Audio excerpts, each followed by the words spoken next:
नमस्कार। मेरे YouTube channel पर आप सभी का स्वागत है। मैं मंजू डंग आज फिर आपके सामने एक नए भजन के साथ प्रस्तुत हुई हूँ।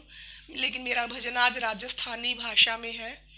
मैं उसके साथ साथ पूरा एक्सप्लेन भी करूँगी, वर्णन करके बताऊँगी कि इन शब्द का क्या अर्थ होता है। ये जो भजन है उसका विषय है, एक ऐसे भक्त की कहानी है ये जिसने सच्चे मन से ईश्वर को याद किया, भोग लगाया तो सच में ईश्वर को आना पड़ा। कुछ लोग संसार में कह देते हैं कि ये तो केवल पत्थर की मूर्ति है, ये तो लकड़ी की मूर्ति है। तो यदि हमारी भावनाएं सच्ची होती हैं, अच्छे मन से हम याद करते हैं, तो सच में ईश्वर को आना ही पड़ता है। और ये एक भोले भक्त की कहानी है। राजस्थान में एक धन्ना जाट हुए थे। उनकी बेटी थी एक, उसका नाम कर्मा था। धन्ना जाट भगवान श्री कृष्ण के भक्त थे और वे रोज उनको भोग लगाया करते थे। जो उनकी बेटी थी कर्मा, वो भी पूजा में उपस्थित रहती थी, लेकिन वो बहुत भोली थी। वो इन चीज़ों को नहीं समझती थी कि ईश्वर जो है केवल भावनाओं के भूखे होते हैं, भाव के भूखे होते हैं। एक बार उसके पिता को किसी काम से दूसरे गांव में जाना पड़ा, तो उन्होंने अपनी पुत्री को समझाया, बेटी कर्मा इधर आओ। बेटी आ गई। उसको बताते हैं कि बेटा मैं जा रहा हूँ, मुझे कोई काम है और तुम्हें सुबह शाम ठाकुर जी को शाम धनी को भोग लगाना है, तो तुम इस चीज को भूलना मत। कर्मा ने हाँ बोल दिया। उसके पिता ये बात बोलकर उसको चले जाते हैं। तो कर्मा ने अपने अच्छे मन से खिचड़ी बनाई भगवान के लिए और ऊपर बड़ी कटोरी के अंदर घी रखकर वो श्री कृष्ण के मंदिर की तरफ, अपने घर में ही जहाँ उसका मंदिर बना था, वो वहां जाती है भोग लगाने के लिए। अब वो अपनी बात को कैसे प्रूव करती है कि उसकी भावनाएं सच्ची थी, वो इस भजन में परिलक्षित होती हैं। मैं साथ साथ हर पैराग्राफ के बाद, हर स्टैंजा के बाद उसे एक्सप्लेन भी करती जाऊंगी, ताकि जो लोग राजस्थानी भाषा नहीं समझते उनको अच्छे से मेरा भजन समझ में आ सके। तो मैं अपना भजन प्रस्तुत कर रही हूँ। यदि आपको मेरा ये भजन पसंद आए तो शेयर कीजिए, लाइक कीजिए और सब्सक्राइब कीजिए। भजन का जो बोल है वो इस प्रकार है। थाली भर के लाई रे खींचड़ो, ऊपर घी की बाट की, जीमो म्हारा श्याम धनी, जिमावे बेटी जाट की। इसका मतलब है कि थाली भरकर, बड़ी थाली में, बड़ी प्लेट में एक बच्ची है जो वो भगवान के लिए खिचड़ी बनाकर लेकर आई है, और उसके ऊपर घी की बाट की मतलब बड़ी कटोरी के अंदर घी भर के रखती है और आकर कहती है, जीमो म्हारा श्याम धनी। जीमो मतलब खाओ, म्हारा माने हमारा, श्याम धनी भगवान। तो मैं अपना भजन शुरू कर रही हूँ। थाली भर के ल्याई रे खींचड़ो, थाली भर के ल्याई खींचड़ो, ऊपर घी की बाट की, जी मोम्हारा श्याम धनी, जी मावे बेटी जाट की, जी मावे बेटी जाट की। थाली भर के ल्याई रे खींचड़ो, थाली भर के ल्याई रे खींचड़ो, ऊपर घी की बाट की, जी मोम्हारा श्याम धनी, जी मावे बेटी जाट की, जी मावे बेटी जाट की। थाली भर के लाई खींचड़ो, ऊपर घी की बाट की, जी मोम्हारा श्याम धनी, जी मावे बेटी जाट की, जी मावे बेटी जाट की। अब वो अपनी बात को कहती है कि मेरे पिता गांव गए हुए हैं, पता नहीं कब आएंगे। अगर तू उनके भरोसे, भगवान जी को बोलती, अगर तू उनके भरोसे बैठा रहेगा ना सांवरे, तो भूखा ही मर जाएगा। इसलिए तुझे आज खिचड़ी खिलाती हूँ, खिचड़ो खिला रही हूँ, तुम खाओ। तो अपनी बात को इस प्रकार से कहती है। बाबो म्हारो गांव गयो है, ना जाने कदे आवे लो। बाबो म्हारो गांव गयो है, ना जाने कदे आवे लो। भाई के भरोसे सामरा, भूखो ही मर जावे लो। आज जिमाऊं थाने खींचड़ो, आज जिमाऊं थाने खींचड़ो, घाल राबड़ी छाछ की, जीमो मारा श्याम धनी, जिमावे बेटी जाट की, जिमावे बेटी जाट की। वो भगवान से कहती है कि खा लो, मेरा पिता पता नहीं कब तक आएगा, उसके भरोसे रहोगे तो भूखे मर जाओगे, तो आजा जिमाऊं, आजा तुम्हें खिलाऊं, घाल राबड़ी छाछ की, मतलब रबड़ी और छाछ में भिगो के तुझे खिचड़ी खूब सारा घी डाल के खिला रही हूँ, खा ले।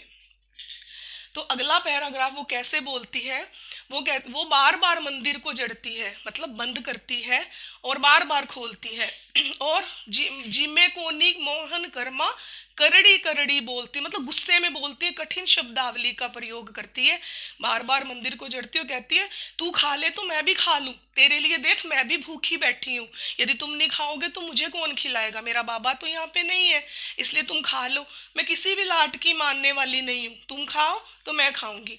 तो अपनी बात को कैसे प्रस्तुत करती है, बार बार मंदिर ने जड़ती, बार बार मैं खोलती, बार बार मैं मंदिर जड़ती, बार बार मैं खोलती, जी मैं कोनी मोहन कर्मा करड़ी करड़ी बोलती, तू जी मैं तो मैं भी जी मलूं, तू जी मैं भी जी मलूं, मानू ना कोई लाट की, जी मोम हारा श्याम धनी, जी मावे बेटी जाट की, जी मावे बेटी जाट की।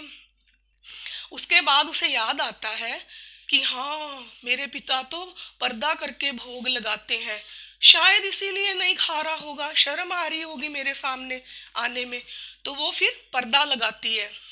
तो भगवान पर्दे के पीछे छुपकर सच में भोग लगाने आते हैं, वो बैठी रहती है, पर्दा लगा देती है, अब वो ये नहीं जानती थी, छोटी बच्ची थी, भोली थी कि ईश्वर केवल भाव के भूखे हैं, और बार बार मंदिर को जड़ती है, खोलती है, नहीं खाते, फिर वो पर्दा लगा देती है, पर्दा खोल के बार बार देखती है, लेकिन खिचड़ी तो वैसे ही रखी हुई है, अब वो क्या करे, तो वो देखती है, फिर भगवान जी को फिर कहती है बार बार कि खा लो ठाकुर जी, खा लो श्याम धनी, खा लो भगवान जी, खा लो, अब भगवान नहीं खा रहे, वो वेट करती रहती है, इंतजार में बैठी रहती है, प्रतीक्षा करती रहती है।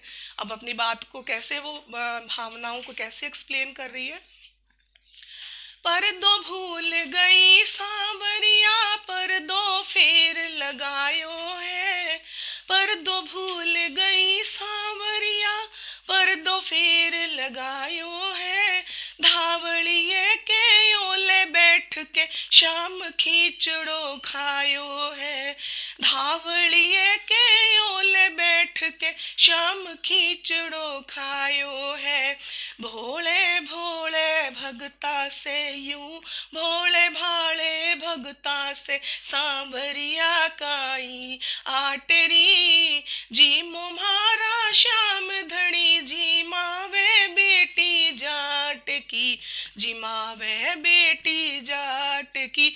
धावलिया मतलब पर्दे के पीछे छुपकर ईश्वर ने फिर उस खिचड़ी को खा लिया, क्योंकि वो जानते थे अब ये बैठी रहेगी जिद में, जब तक नहीं खाऊंगा ये खुद भूखी रहेगी, तो प्रभु को स्वयं आना पड़ा और वो खिचड़ी खाकर जाना पड़ा। जब उसने देखा कि पर्दा हटाया, देखा कि प्रभु ने खा लिया, वो भी खाना खाकर निश्चिंत होकर सो गई। अब उसके पिता आते हैं और कहते हैं बेटा कर्मा, हाँ जी पिताजी, आ जाती है, कहते बेटा ठाकुर जी को भोग लगा दिया था, हाँ पिताजी भोग लगा दिया था, तो आज तो पिताजी वो पूरा ही खा गए, आज तो एक दाना भी नहीं छोड़ा, जब आप भोग लगाया करते थे उस समय तो ठाकुर जी बीच में छोड़ देते थे जूठा और वो हम खाते थे, आज तो उन्होंने प्लेट, तो उसके पिता बड़ा आश्चर्यचकित होते हैं और बोलते क्या पूरा खा गए, तुम क्या बात कर रही हो, भगवान कभी खाते हैं, वो तो भावनाओं के भूखे होते हैं। लेकिन कर्मा कहती नहीं नहीं पिताजी, आज तो पूरी प्लेट खाली कर दी, श्याम धनी ने एक दानों भी ना छोड़ो। तो पिता है पूरी हैरानी से बोलते कैसे, तो बोलती है मैं तो बैठी रही थी, मैं जिद कर रही थी, मुझे गुस्सा आ रहा था, नहीं खा रहे थे, मैंने कहा था मेरे पिता गांव गए हैं, कैसे खाओगे, भूखे रहोगे, मैं भी रहूंगी, तो खा लो, हम भोले भाले भगत हैं, हमें परेशान मत करो। तो भगवान जी ने सच में पूरा, फिर मैंने पर्दा लगाया और मैंने जब पर्दा हटाया तो पूरा थाल खाली था, उसमें तो खिचड़ी नहीं थी। तो उसके पिता हैरान हो जाते हैं और आशीर्वाद देते हैं कि हे पुत्री, तुम धन्य हो, तुम्हारी भक्ति, तुम्हारी भोली भावना, तुम्हारी आस्था, तुम्हारी श्रद्धा सच में धन्य है। मैं धन्य हो गया मेरा जीवन जो मैंने तुम जैसी पुत्री पाई। अब उनके बारे में, धन्ना जाट के बारे में और कर्मा के बारे में इतिहास में ये उनका नाम अमर हो गया है कि उन्होंने सच्चे मन से ईश्वर को बुलाया और पाया, सच में ईश्वर का प्रताप देखा। तो यदि हमारी भावनाएं सच्ची हो तो काठ की मूर्ति भी बोल सकती है, केवल आस्था की जरूरत होती है। ये मूर्ति पूजा नहीं है, विज्ञान है।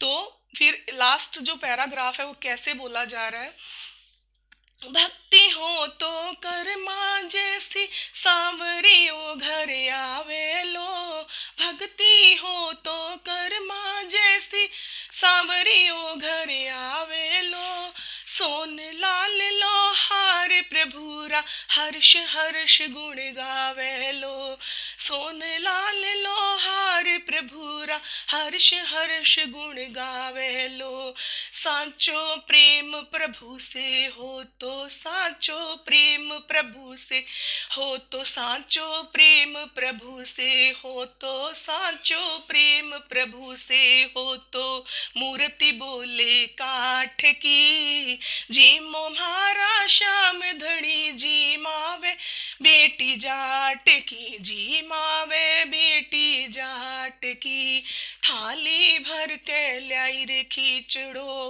ऊपर घी की बाट की, जी मोहारा श्याम धनी जी मावे बेटी जाट की, जी मावे बेटी जाट की। धन्य है धन्ना जाट और उनकी बेटी कर्मा, धन्य धन्य है उनकी भक्ति, धन्य है उनकी आस्था। धन्यवाद।